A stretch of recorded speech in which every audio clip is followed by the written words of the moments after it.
नमस्कार, beauty studio मराठीमध्ये पुन्हा एकदा स्वागत। तर आजच्या व्हिडिओमध्ये मी तुम्हाला सांगणार आहे कंडिशनर बद्दल। तुम्ही तुमच्या केसांना ज्यादा कंडिशनर वापरत आहात का?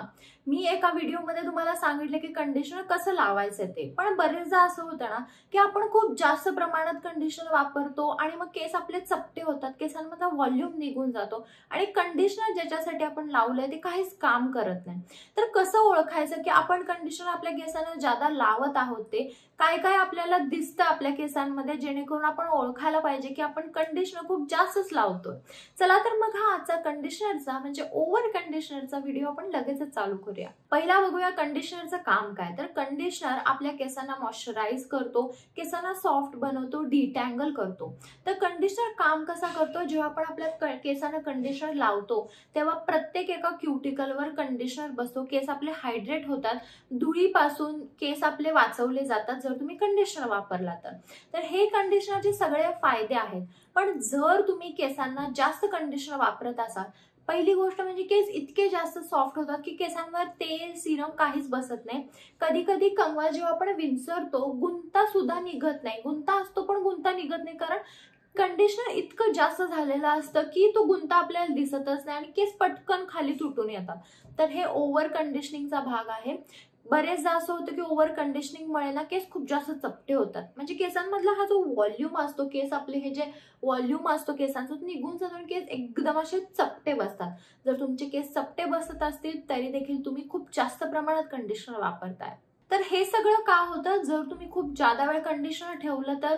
दुसरी गोष्ट म्हणजे कंडिशनरची जर क्वांटिटी तुम्ही खूप जास्त वापरली तरी देखील असं होतं आणि तुमचे केस छोटे असतील आणि तुम्ही खूप जास्त केस सॉफ्ट होऊ देत म्हणून ओव्हर कंडिशनिंग केलं तर हे सगळं होतं। बरेच जण पार्लर वाले जेव्हा आपण हेअरस्टाईल करतात, लग्नाची हेअरस्टाईल वगैरे करतात, तेव्हा मुलींना सांगतात की तुम्ही फक्त शॅम्पू करा, सकाळी कंडिशनर लावू नका।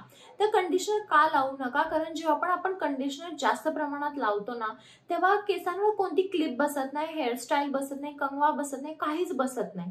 त्यामुळे अशी कंडिशनर लावू नका असं सांगितलं जातं। जर तुम्ही ओव्हर कंडिशनिंग करत असाल ना, जर तुम्ही मागे एक स्क्रंचीने असा बो घातला तर तो बो लगेच सुटून येणार आहे, जर तुम्ही क्लिप घातलं तर ती क्लिप हळूहळू घसरत बाहेर येणार आहे। तर हे सगळे ओव्हर कंडिशनिंगचा भाग आहे। तुम्ही जर नॉर्मल थोडंसं कंडिशनर वापरलं ना तर तुमच्या केसांना खूप जास्त फायदे मिळणार आहेत, पण तेच जर तुम्ही खूप जास्त प्रमाणात कंडिशनिंग केला तर केस तुमचे एकदम चपटे होऊन जाणार आहेत। कसं ओळखायचं की तुमच्या केसांना तुम्ही ओव्हर कंडिशनिंग म्हणजे खूप जास्त प्रमाणात कंडिशनर वापरले? सगळ्यात आधी कोणतीही क्लिप बसत नाही, बो घसरून येईल, तुम्ही कोणतीही हेअरस्टाईल करा ती तुमच्या केसांना बसणारच नाही, कंगवा लगेचच खाली येईल, गुंता जरी असेल तर तो लगेच तुटेल नाही, कधी कधी तो तुटत नाही, तो मिस होऊन जातो। तर अशा केसमध्ये ओव्हर कंडिशनिंग होतं। तुम्ही कोणती हेअरस्टाईल करायला गेला ती देखील जमणार नाहीये।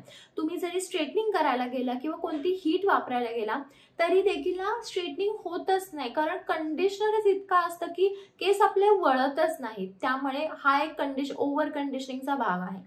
तर तुम्ही कंडिशनर कसं वापरलं पाहिजे, तुम्हाला कंडिशनर एकदम थोडंसं घ्यायचं आहे आणि 1 ते 2 मिनिटापेक्षा जास्त कंडिशनर तुमच्या केसांना राहिलं नाही पाहिजे।